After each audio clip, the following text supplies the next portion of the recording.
Hi everyone, in this video, let us understand the observability design criteria for Amazon EKS cluster. This is typically related to day 2 and day 3 operations. This is normally taken care by a dedicated SRE team or a platform or DevOps team based upon how the teams are organized in a company. Observability in general is very critical to ensure that the services are available all the time and prevent any outages in the production cluster, and also to avoid any business loss and prevent any bad customer experiences. This normally includes very comprehensive observability stack design. That means it should include a correlation of the logs, metrics, and the tracing at any given point of time.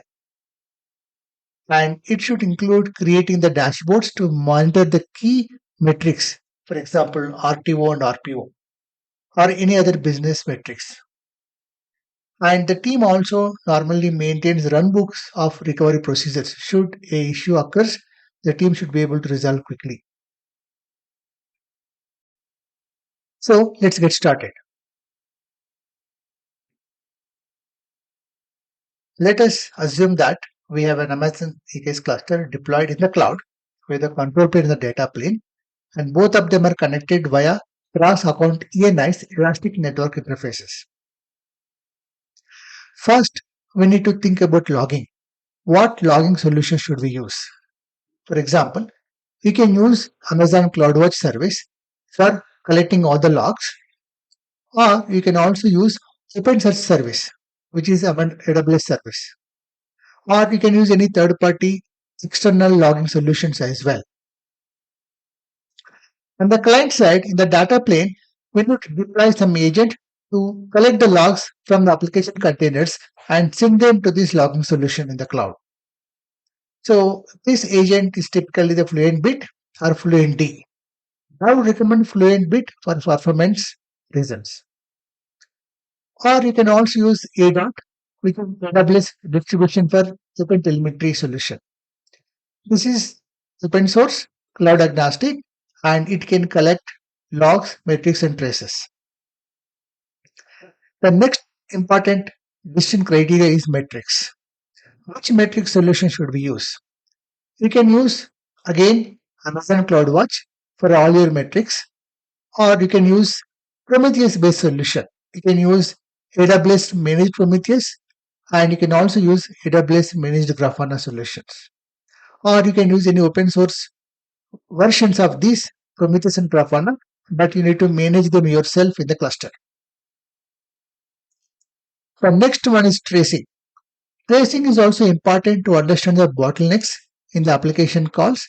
If there are any latencies between the microservices, if there are any error codes, we can figure out from the tracing dashboards.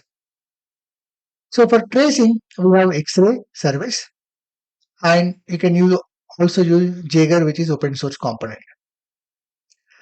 And on the client side, you can use X-ray agent or ADOT for collecting the tracing data and send it to these cloud solutions.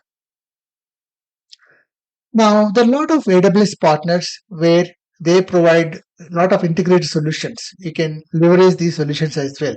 For example, Datadog, Splunk, Dynatrace, and many other solutions out there. The next one on the control plane side also we need to know the visibility. For example, the EKS control plane integrates with CloudWatch. All the control plane activity logs, for example, audit logs, the scheduler logs, authentication logs, all of this will go to the CloudWatch by default. Or there is an integration with GuardDuty service as well. So that means, for example, our audit logs, you do not need to enable the audit log in the EKS control plane. Instead, if you enable the GuardDuty audit log monitoring, the control plane audit logs will be sent directly to the GuardDuty service, and you can have some CloudWatch alarms for any anomalies in those audit logs. Similarly, there is a GuardDuty runtime monitoring is available as well for EKS that you can leverage. So, designing a comprehensive observability stack is very important, and correlation between the logs, metrics, and tracing is extremely important at any given point of time. Now, let us look at the summary. First, when we say comprehensive observability stack, what do I mean by that? Right? There should be a correlation, which is important. If there's an incident occurs for a given instant of time, we need to know what is the application business logs. Maybe we can figure out issues from there, or what is the CPU memory or other resource consumption at that time from the metrics, and is there any latency or any other bottlenecks in the system by using the tracing data. Then we need to configure all of this to get into the visibility. For example, in CloudWatch, you have the log insights where you can query the logs to get some insights. Similarly, you can look at the dashboards for the metrics and look at the trace maps for the tracing.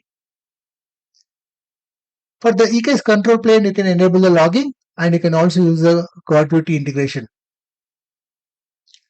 And it's important that the team maintains a runbook for the recovery procedures. In case if something happens, anybody in the team should be able to follow the instructions easily and recover the system. And at the same time, we should have the dashboards to monitor the key business metrics, for example, RPO and RTO.